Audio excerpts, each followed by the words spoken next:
to get off the roller coaster of stress and anxiety. All that and much more right now on AM Northwest.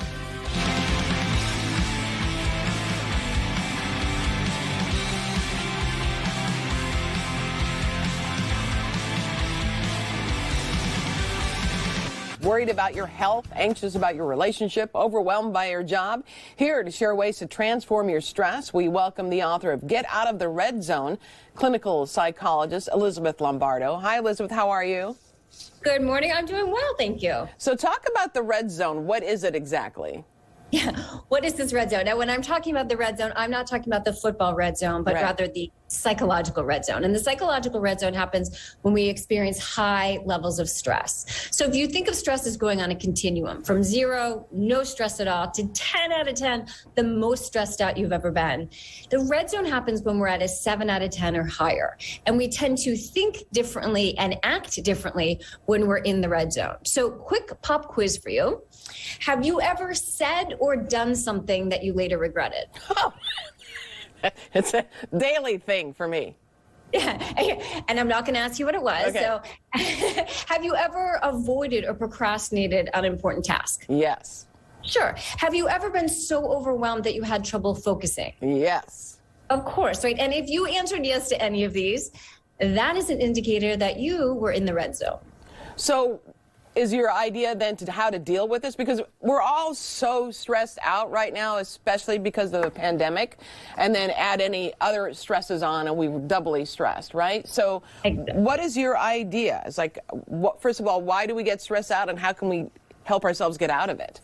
And that's exactly right, Helen. We all get into the red zone sometimes. Right. The goal is to get out of the red zone and stay out of the red zone as much as possible. And what's important to realize is regardless of what's going on in the world, pandemic and everything else in our lives, stress is actually caused by what we say to ourselves about these events as opposed to the events themselves, which empowers us because we can't necessarily change what's going on in the world, but we can change that internal conversation that we're having with ourselves. Okay, give me an example of that.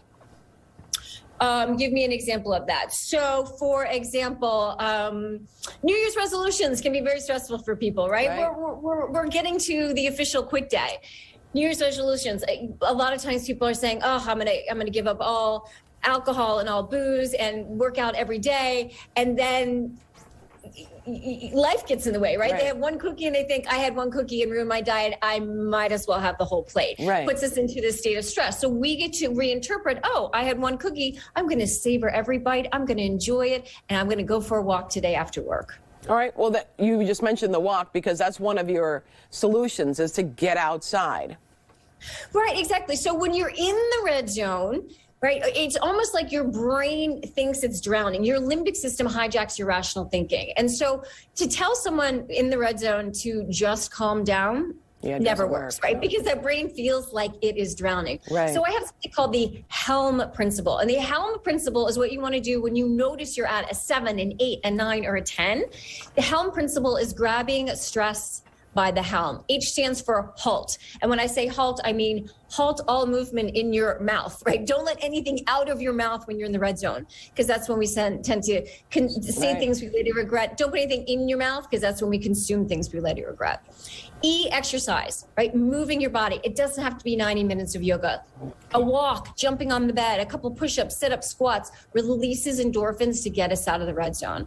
L is laughter, right? Laughter we know is the best medicine. And when we laugh, when we have humor in our lives, it allows us to see different perspective. And then M is music. Right? I'm sure you had an experience where you heard a song you hadn't heard in years, even decades, and it brought you right back to that time.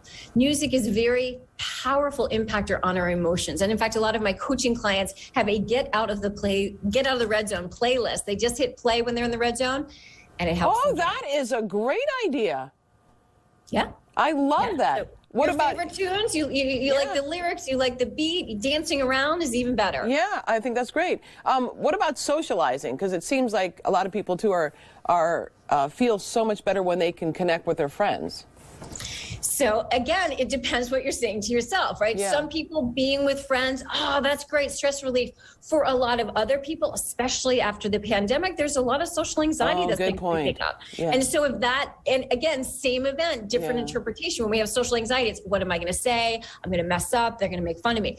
If being with friends and loved ones is something that gets you out of the red zone, that brings you more joy, then absolutely. And again, make sure it brings you more joy. I've heard a lot of, I married you for dinner, not breakfast, lunch, and dinner, since the quarantine and everything. So make sure you enjoy being with that person. Okay, we want to tell our viewers the book is titled Get Out of the Red Zone. Elizabeth Lombardo, thank you so much. Thank you.